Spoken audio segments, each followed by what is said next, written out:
So this is our Masters of Sex podcast. I'm Melissa. And I'm Conley. And we're going to be talking about Season 1, Episode 1, which is the pilot episode. So, yay! We're going to talk about this awesome show that started airing last fall.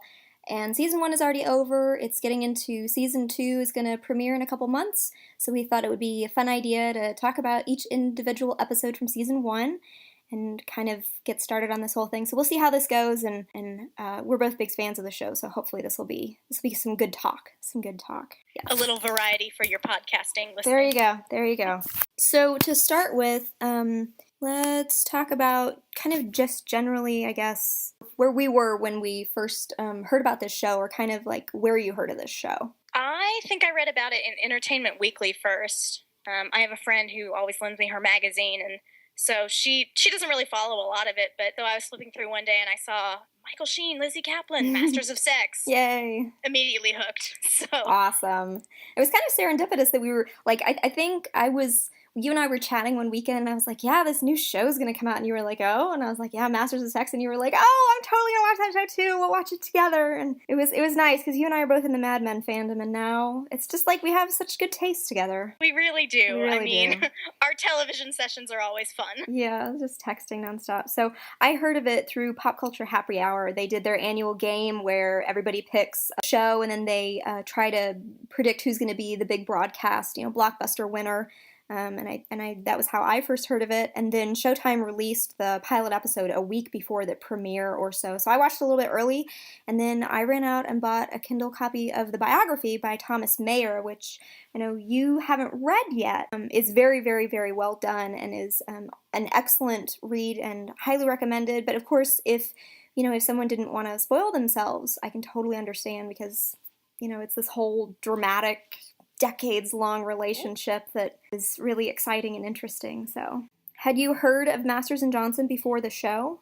I had. I took a psychology of sex and gender class when I was in college, and so sort of very, very briefly as a unit, we touched on human sexual response and sort of dating rituals and all these different things that were tied into what began as Masters and Johnson's research. I vaguely knew of them from that class, not as much about their personal life, although I did know the general trajectory. Mm-hmm. But that was really one of the reasons I wanted to see the show, because I love period pieces. Mm-hmm. I love television.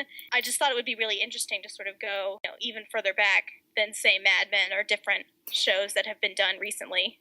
Yeah, and that's really interesting. Mad Men kind of set a watershed for early 60s, that really pre-iconic hippie look, this sort of whole area of time that hadn't really been explored. And I think this sort of feeds into that, because it's still Eisenhower era 50s, but it's in the transitional period between.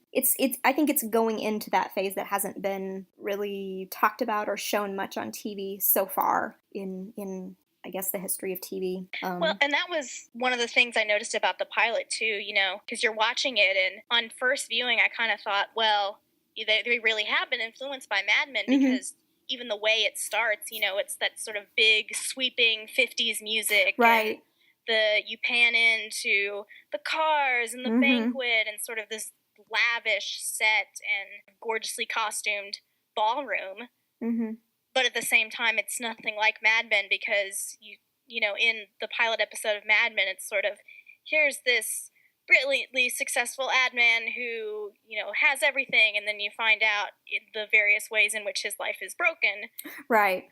In this one, you're set up to see, here is this very successful doctor, but from the beginning, that he is, I won't say broken, but you know what I mean. Right. Sort of troubled in a sense. It was kind of notable to me, because you're introduced to Bill, in this very formal sense, but then you really only get a sense of his character in the scene where he's talking to Betty, and after he's been hiding in the sex closet, watching her at the cat house.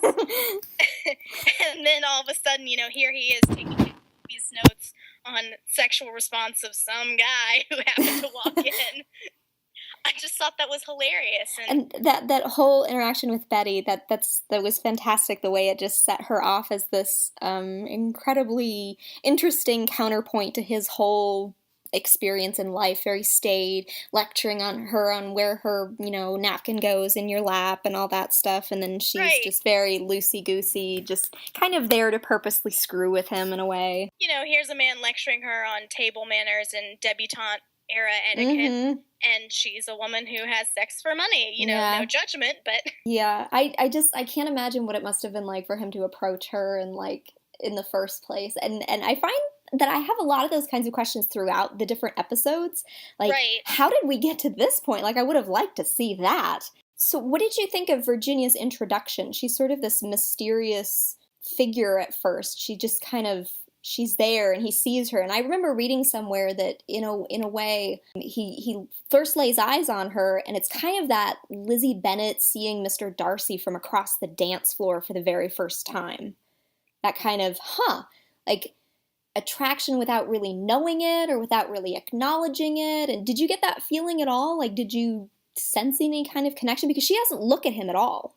Well, and really the first time I think you really get that sense of a connection and that pull is when poor deluded Ethan drags her to the operating room. When I was watching the episode, I sort of jotted down a little note about Ethan, which is I think he believes he's in an episode of How I Met Your Mother. Exactly. The second you're introduced to him, it's him yelling at Bill, "Oh, this pretty woman is sat down the hall, and oh, I'm gonna go out with her." And then eventually, it's I have to marry her. And instead, he's just it's like a high school girl, which plays out later in the episode, kind of. Yeah. So that was interesting to see the flop in dynamic there, and I guess I was gonna say, I guess that's what was so funny to me about his character is that you have Virginia, who slowly is revealed to be this very complex, intriguing person, and then you have Ethan as a male character who pretty much what you see is what you get. There's no depth. It's just he's just kind of done what he's told, and he expects success and recognition and a beautiful woman to cap that all off. He deserves it. He did everything he was supposed to, and he is the perfect example of entitlement in that sense, which was a very interesting choice on the part of the creators of the show. When Virginia kind of goes back to the secretary pool and is talking to Jane, and she's like, "So who's the big dog around here?" Like, I guess it's before the operating theater. She sort of wants to get the skinny on who's out there, who's available. Given that Virginia can be such an opaque character, I don't know, what did that say to you? It didn't strike me as particularly strange for her. Obviously, you start a new job, you want to know who sort of is at the head of the pyramid so that if you pass them in the lunch line, you're not going to say anything dumb. Right. But at the same time, like you said, there's that connection, there's that pull. Maybe she does like Ethan for Ethan, but maybe she is also genuinely interested in obstetrics and the science of this field, as opposed to I just want to fill out my secretarial paperwork and go home. So, right. That to me, it was kind of a dual sort of, I'm fascinated with Bill Masters, and I'm also fascinated by the work. Yeah, and recently there was a link to the pilot episode script, the original one, the very first treatment, I guess, that Michelle Ashford ever put together. And there's scores of details from the biography, different characters, different people, things like that. And in one of her very first scenes, Virginia is talking to the character that would become Ethan, and she says, she kind of talks about it in a way that's very, very ambitious, even beyond what she winds up doing in this episode. She like straight up says, and it's not really clear from the script whether she's kidding or kind of just being lighthearted, but she says, I think obstetrics would be a good fit for me. I'm really interested in this. And he kind of says something like, "Oh, what, you want to be a doctor someday?" And she says, it's a possibility. I could go that direction. So I feel like in the original script, it was a lot more overt that Virginia was, she had ambitions with a capital A. Right. Here, it's a little more, I don't know, I remember reading someone's review or someone's recap, and it was something like when she's in the operating theater, it's as if you can look into her mind and see that she's thinking, why would I want to be with Ethan, who's just kind of a background player, when I could hang out with this powerful guy who just, forcefully just waltzes into the room and everybody drops everything and just does exactly what he says, the band leader, essentially. You know, Right. when you could hang out with this guy, I mean, this is the top dog. Obviously, he's the ticket to someplace important.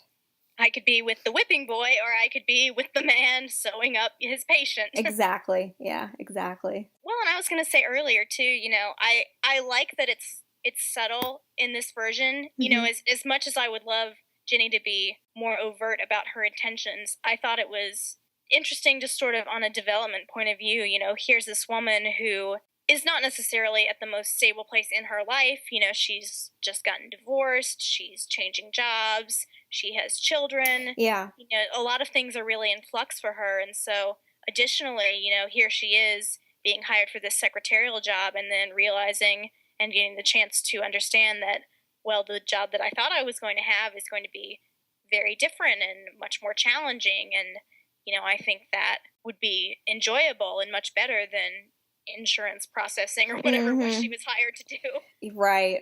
I'm watching this scene with Libby, where Bill has come home and he's reluctantly taking his clothes off and leaving the bow tie on. This is cringeworthy. That was one of the more heartbreaking parts of this pilot for me, because I feel like in any show about, I'm going to ballpark and say from the 40s to the 70s, usually, you know, some sort of storyline about a wife who is adrift from her husband, and that, you know, he has his career, he has whatever, and she has her home. You know, they're in two separate spheres, but at the same time, you can just sort of sense the loneliness and the hesitancy behind her character. You know, she's not just sort of your average housewife who feels a little bit separated from her husband. You know, she has these real, raw, emotions and this lack of connection. I don't know, I really felt for that.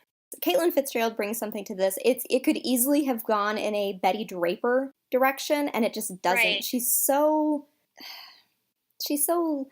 sad and lonely, and it really comes out in a way that isn't bitter. She wants to hope for the future, and given Libby's whole background that we do find out about later, it's intriguing that she doesn't let herself get, I guess, really broken down about it in a cynical way. She keeps hoping for the future, and that's really different. That's a really different characterization, which is great. It's a great choice to not go that negative, downward slanting direction.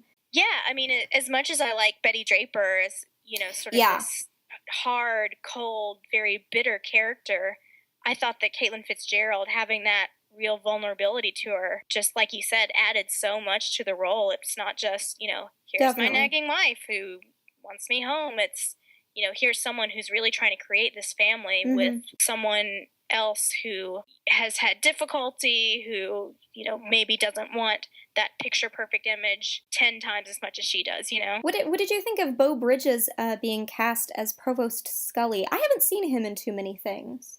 I once, the only real thing that I don't know, I can't remember if I've seen him in much at all. It's funny to me that he and Margot Martindale are both in the pilot. It's really funny to see her, you know, dressed up so stayed up, because I always watch her as Claudia in The Americans, and it's really funny to think of her as this nerdy secretary in the pilot. But now they're both on The Millers on, I think it's CBS. Oh yeah, that's right. And so they're both off together. But for season 2, Beau Bridges should be back, so I'm glad. And Allison Janney, of course, which we don't meet her until later. But it's nice that the broadcast networks were willing to borrow them to Showtime for a little while. I can't remember exactly when my gaydar went off for Provost Scully, but it was early on. I think it was. Me too. Watch out for the dildo is what you're saying. It definitely seemed like a pivotal, kind of, that's what you guys are doing in here sort of moment for him, and it was that level of discomfort. Yeah. Sort of made that more obvious. Well, and even in the pilot for me too, as much as his character was sort of saying, you know, this is a salacious study, you have to, you know, think of your practice and think of your reputation. At the same time, the fact that he was so, emotionally set against it, not just in a you will ruin your career way, but you will ruin yourself type of way. Yeah.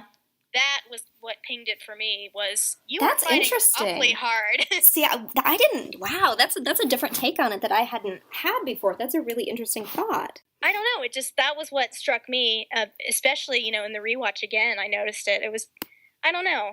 and Libby and Virginia become fast friends. That was very interesting. How quickly Virginia is she makes such easy friends with everybody she meets. And I like that too as a choice by the writers, because again, in a Dumber Show, you would have the two of them fighting with each other.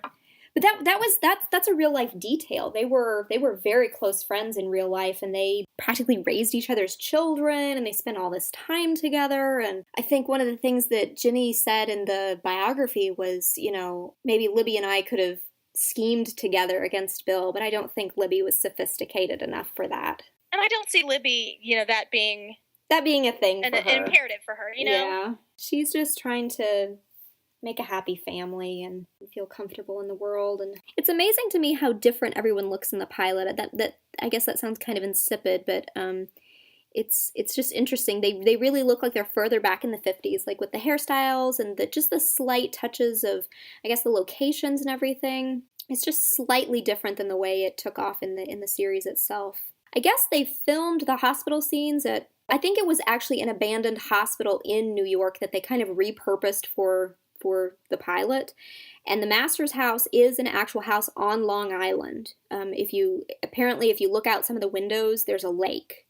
So it's very non-St. Louis on the outside, which is apparently the reason in later episodes why Libby keeps the curtains closed all the time is because if she had them open, you'd see this broad expanse of water. So we are in St. Louis. Here's this giant lake. We are in St. Louis. Here is the Atlantic Ocean. And Bill and Virginia sort of get into their first, I guess, little tiff in the hallway after she puts Betty in exam room 5, and she sort of calls him out on his behavior, and then suddenly things get very interesting, and they start having these interesting conversations, and they work with Jane, and then it gets into this movie formulaic session where it turns into a little montage, and it's like Virginia's watching him in the operating theater, and she's learning all these different terms for, the insides of the reproductive system, and she's watching him in surgery, and then they're creating Ulysses together, and that's what really made me think the original intent was for this to be like a movie. Do you think that this ever could have been treated, like their lives could have been treated as a movie? I have a really hard time picturing that now. See, I think the show format is better for them because you're able to sort of linger on all these little details, which if you tried to put into a movie, you would either have it Dr. would be Zhivago, like a 12-hour mini-series or something. There's no or you way. would have like a Lifetime movie, you know what I'm saying? Yeah, this was the one really thing. I don't know that I would remove it necessarily, but it stuck out to me in kind of an unusual way. Like, here she's suddenly learning all this stuff. It almost felt like it was moving too quickly. It was like all of a sudden he was teaching her how to do this, and all of a sudden they were learning how to do this, and it was almost like, oh my gosh, they must be years and years into their research. They've discovered the four stages of sexual response. They're talking to the provost, they're trying to get the funding furthered, and they're trying to get the study opened up, and things happen really, really quickly. And I guess I wouldn't like it as much if they kind of really lingered on that through the first, say, 5 or 6 episodes, really taking their time with those plot points. In a way, it's kind of nice that they got it out of the way. Yeah, I agree, because, there's no way you could have put this in the second episode and expected people to either remember or just sort of keep up. Yeah. I don't know, because honestly, maybe you could trim it down here and there, but so much of the information that we get, even though it is, a solid hour, really, most of it is so necessary just as a starting point for these characters. And it's just so enjoyable to watch them just, move around and be these people. It's nice. It's just a nice hour. Especially for me, Lizzie Kaplan. I've seen her in a lot of different stuff, but I think most people our age know her from Mean Girls primarily. And so I think it was actually sort of a rare treat watching this pilot and seeing her have these more old-fashioned mannerisms and really just become this character, as opposed to, Janice Ian, what's your wig made of? Was there something in the pilot episode that just clicked for you, where you were like, I'm gonna stick with this show now. This is the show for me, or was it kind of, I mean, were you sort of enthusiastic, just going into it, just blindly trusting it, or was there like a moment when it just all clicked? I would say I was enthusiastic. Obviously it's a well-written show. It's an enjoyable show. I knew I was very interested when we got Betty and Masters sort of having that initial conversation. Yeah. I liked that. I thought it was funny. And then when we are slowly introduced to Jenny and she and Bill have that first conversation in his office, mm-hmm. that was kind of the point when I went, yeah, okay, I think this is going to work. Yeah. I think I was feeling it the whole time. I was kind of like, yeah, I think it really just sort of came together when Bill gives his big speech when they are waiting for the phone call after Ethan stops by, to pick her up for the NICU benefit, and he sort of has this big, here's why I am speech. I don't know what you'd call it on TV tropes, but it's, kind of here's my whole deal and here's what it is. And she's kind of standing there like, yeah, you're totally right. Interestingly, in the pilot script, it played out a little bit different. He gives this big speech. It's pretty much the same thing, but she responds to him. She said, you mean humanity won't understand sex, or you won't understand sex? Which, I don't know how I would have felt about that. Like, that's not, like, confrontational or anything. It just, Jenny is so much more closed off. They're not quite, like, on the same level yet, I guess. Yeah. I don't know. I root for her to... like a Joan Holloway Barb as opposed to Virginia Johnson. Yeah. I mean, I root for her to stand up to him because that's who she is, but it comes off as more sympathetic the way it's played, like, yeah, now they'll never know. And then, of course, they get the phone call. And then they go to the NICU benefit, and then Michael Sheen smiles, and it is the heavens opening, and it's glorious. I always like to take note of when he smiles, because I think that must be like almost weird for them, in the universe. It's like, wow, okay, that's really unusual. But then Virginia and Ethan go outside and get into a big blowout fight. You know how sometimes you see these moments of characters and they become pretty irredeemable? Yeah. This is one of those things for me. It was, because you're supposed to, at least I think, root for Ethan on some level. Like, oh, buddy, Yeah, kind of pat him on the head. Oh, honey. Yeah, it's not going to work out for you, but thank you for playing. Exactly. Yes. Yes, please take the home game version of Virginia Johnson, and we'll escort you off stage now. And it amazes me how later in the season, so many commenters were kind of willing to forgive him.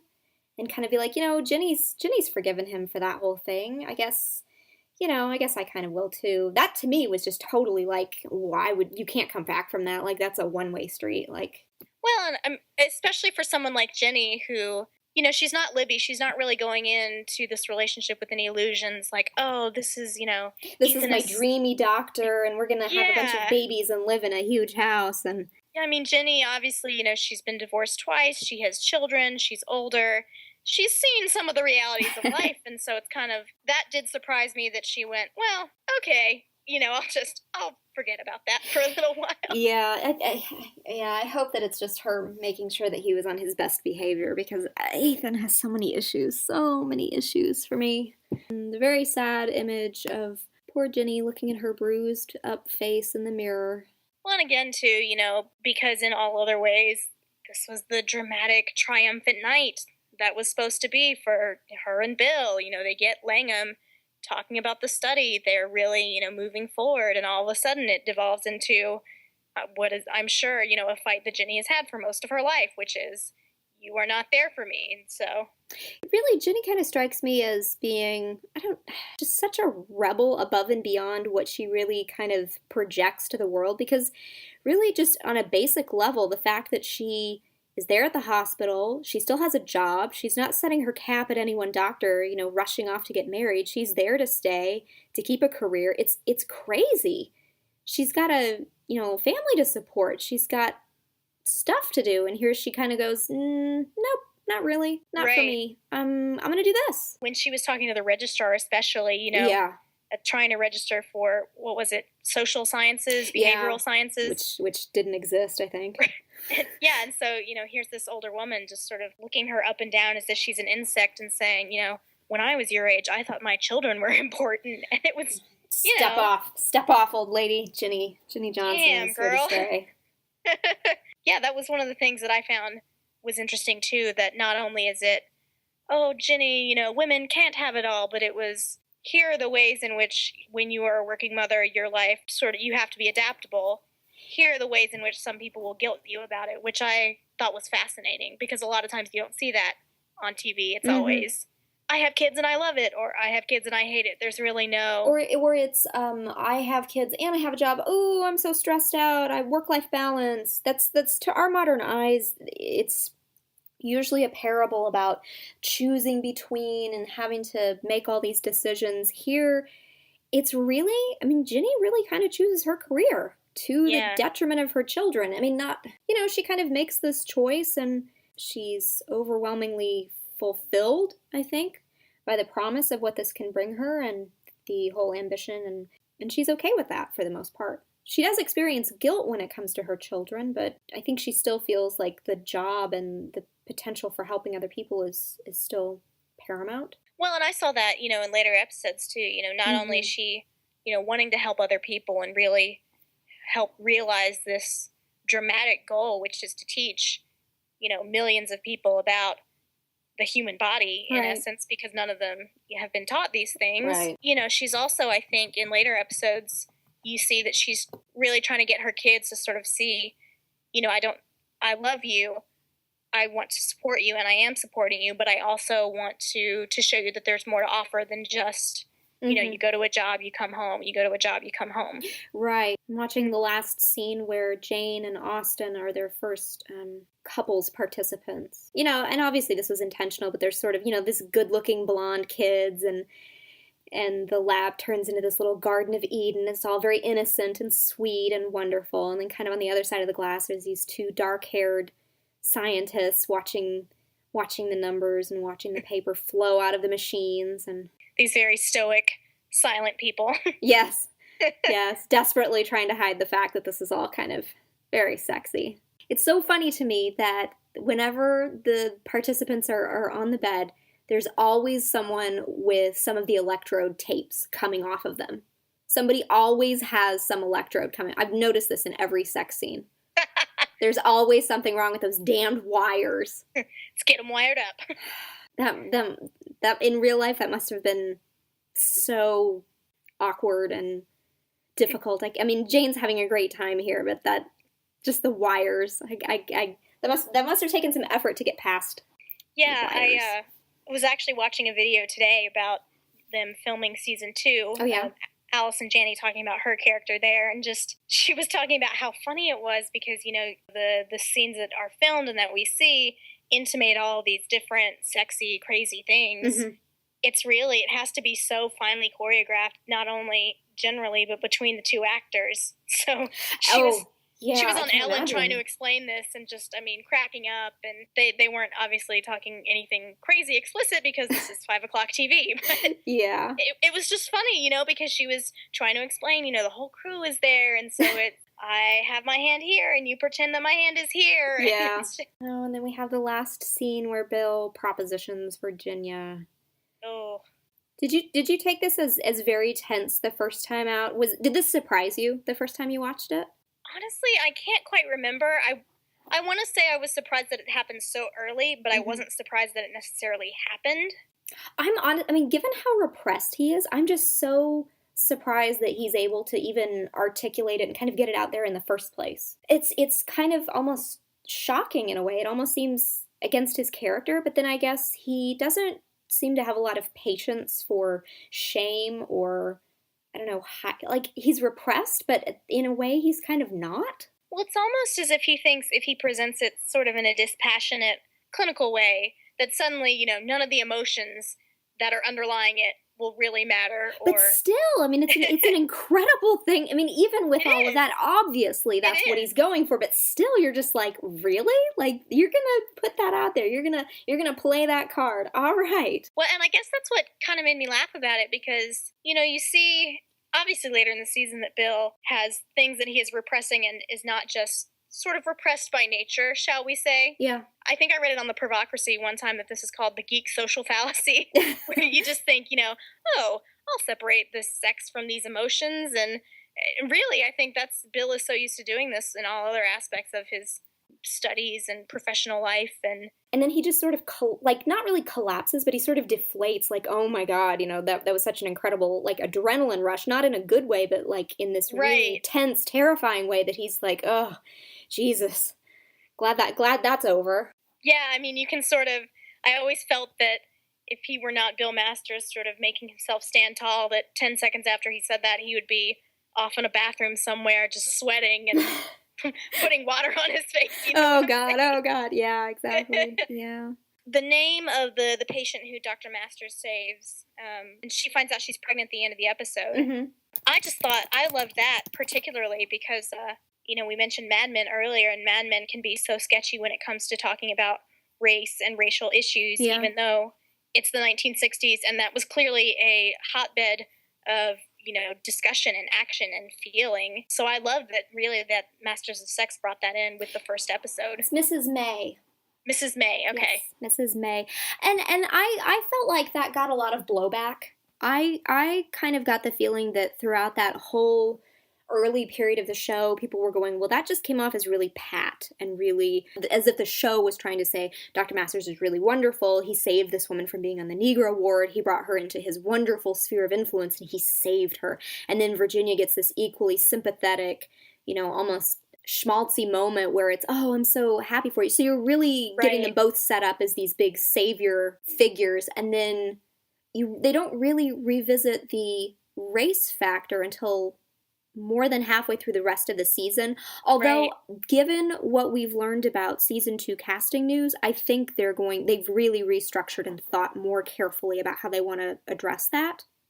Well, and that particular actor who will be in season 2, I'm stoked about. Generally, I felt that maybe with Jenny, they sort of tried to play that sympathetically a little, but with Bill, I didn't really feel that because, you can hear the other doctors as he is operating on Mrs. May just sort of saying, really, like, this is what you're doing, don't you know, blah, blah, blah, and really for him it's nothing other than this is a patient that needs treatment, this is a patient that wants to become pregnant and needs to become pregnant, this is my job as a doctor. So really it was, to me, you weren't seeing him in that sympathetic light of, oh, he's saving her, he's such a good man because he's not a racist. It was more of, I took an oath to fulfill these specific things, and I am fulfilling my specific duties. So, gotcha. I don't know. I think I did get a twinge of that. Bill is sort of powerful, privileged white man, and he gets to reach down from the heavens and fix things on Earth, and then, everyone should feel great about it, and everyone should praise him. And he kind of gets that privilege throughout the season and the series. I find myself optimistic that they address the race aspect really well next season. I think they're going to do a great job. Yeah, I'm excited to see where they'll go with that. Certainly better than Mad Men, which was unfortunately deficit in that area. The pilot episode was very good. It set up a great many storylines, and it set up some things for far in the future. If you know about the kind of later research that they did, this gets talked about a lot, or at least set up the hints of it, not definitively. I don't think they got into that until 2 or 3 episodes later, and it was a good start to a good show. So thanks for being with me, Conley, and thanks for anyone who listened. Yay! Well, thanks for hatching this idea, Melissa. And awesome. If there's anyone out there listening to us, I hope you will come back. Yes, hopefully we didn't put you off with any one particular thing. So